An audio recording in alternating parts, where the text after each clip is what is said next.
Hi everyone. If you're on online, you can let me know on the chat line.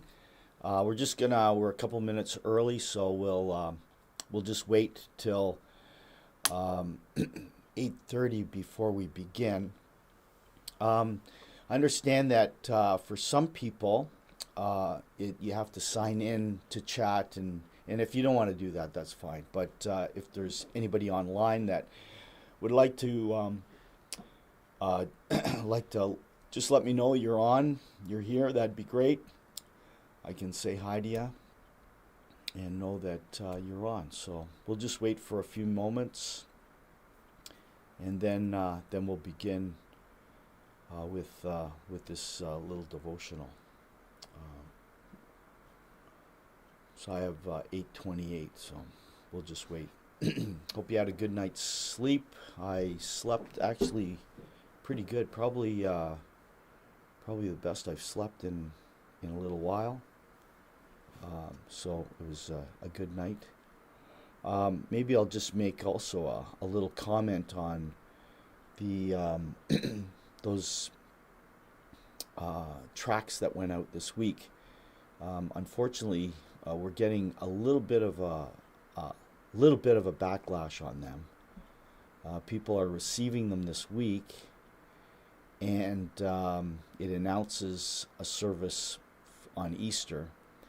And there's been a few people that have called. There's been um, uh, uh, some things on Facebook that are shocked and can't believe that we'd have a service on Easter. Now, if you run into this, this is just to let you know that this is all planned way back in February, the end of February. So this was all en route. The organization, Every Home for Christ, that put it out, they had made the arrangements, the deal, and really there was nothing they could do about it. So um, of course we're not having a live physical service on Easter Sunday. But if you get some reaction, you can just say that this was in the works long before any restrictions were placed on us. Um, Hi, Jess. See you there. Good to have you with us. Um, Long before any restrictions were put on us in terms of meeting together in groups. In fact, it was in place before we even thought that there'd be any possibility of us, before we even thought of this. So what we've done so far is we put an announcement on Facebook, and I've added a scrolling banner to the website that shows that we will only be live streaming our service on Easter Sunday. So if you hear something, you can do that. The bottom line is the track, whether people come to church on Sunday or not. The track is a great way to explain the gospel to them, and so there is hope in the track. So hopefully, and we can pray about that God would use the track, even though there is probably a small number of people, but still they can't.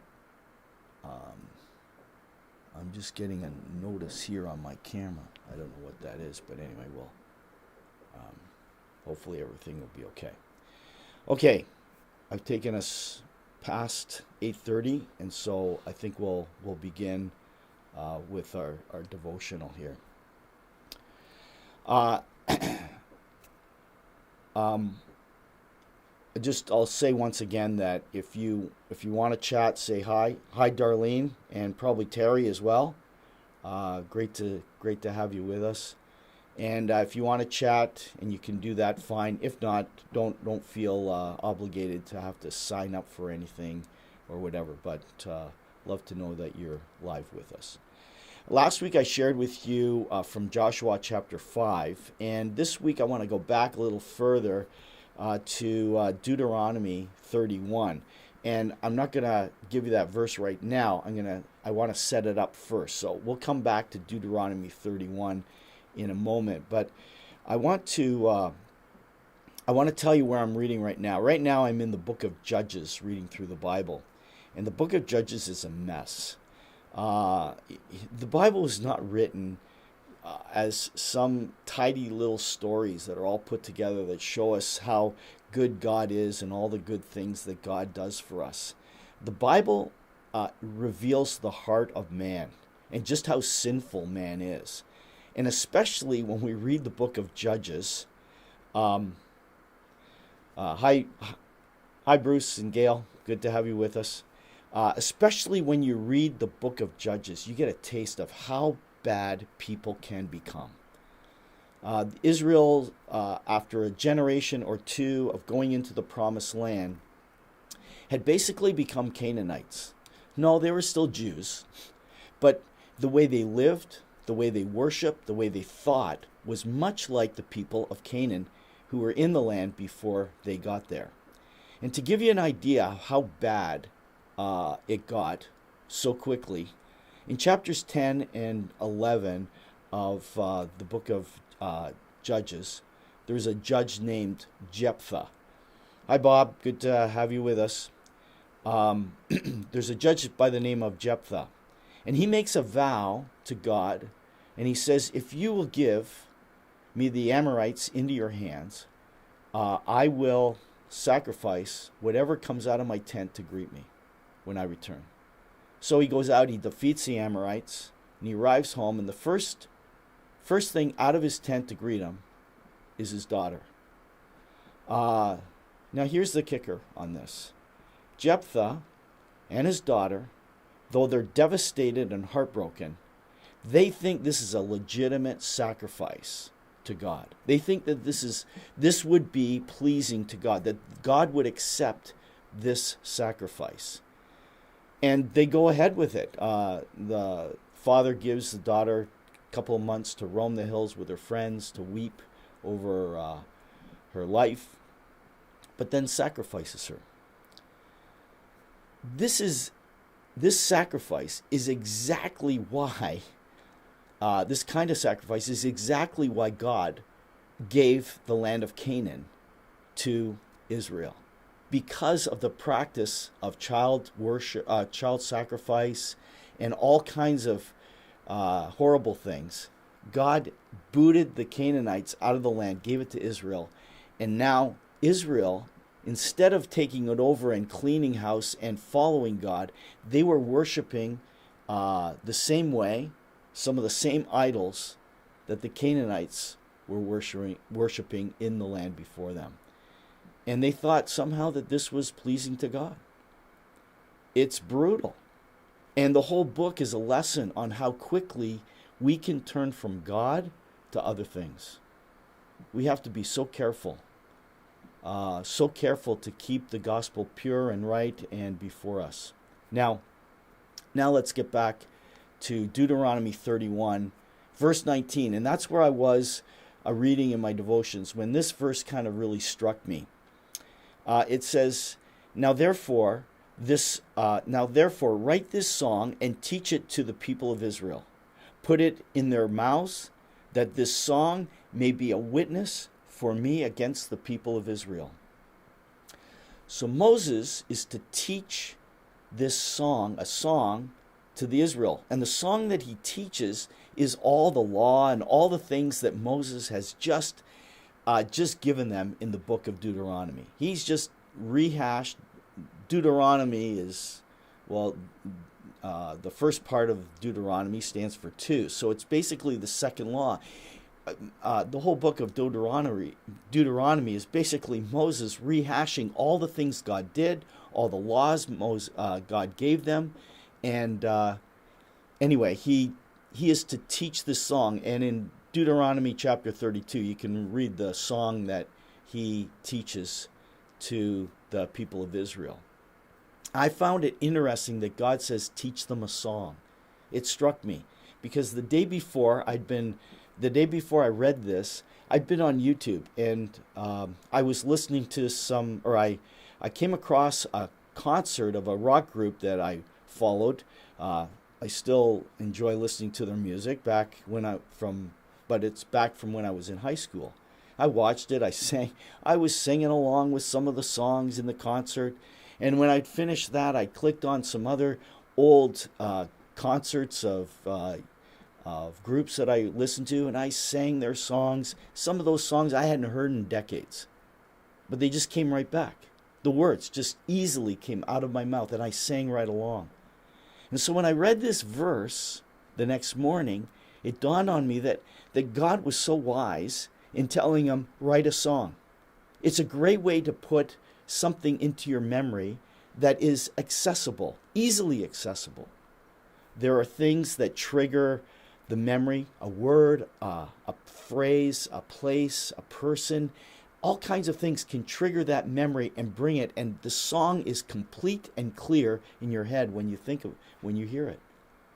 I had just proved it to myself and to anyone really the night before by going on YouTube. What a perfect way to get something into the mind of people so that it'll stay with them and they'll remember it. Now, in light of Judges, because when I read this verse, I also remembered how bad Israel got so quickly. The problem with Israel is they stopped singing the song. And eventually those who knew the song died and didn't teach it to their children. And then the generation that came up after, they didn't even know the song to be able to sing it, recall it, or sing it at all. So what I took from this, for me anyway, and hopefully for you, is that I need to keep sharing with people and my family and those who are close to me about what God has done and about all that Christ has provided for us in salvation. The closest people to me, if I don't keep sharing about Christ, if I don't continue to tell them about Christ, could one day have no knowledge of God, no knowledge of salvation. So if you're a grandparent, if you're a parent, if you've got friends, make sure that you continue to share the gospel, because because talking about the gospel keeps the song in people's minds, and it'll keep the song in your mind. So thanks. That's what I want to share with you today, and it was just a good lesson for me about a week or so ago when I went through it. So I want to pray for you, and so let me do that. Lord, I just thank you for those that have joined this morning. Thank you that you are with us all, wherever we are. We continue to pray that you would just halt this virus that is going around our world. And I pray, Lord, that you would give peace to those that are scared and worried. I pray that they would have assurance and knowledge of you. I pray for this tract that's gone out, and some people may view it as I don't know, just offensive. And Lord, I pray that they get past the idea of a possible service and read the pamphlet, read the tract, and Lord, just come to a place of finding hope, hope that they need right now. So Lord, I pray that it would not have an adverse effect on our church or the churches that are involved in this campaign, but Lord, that it would bring glory to you.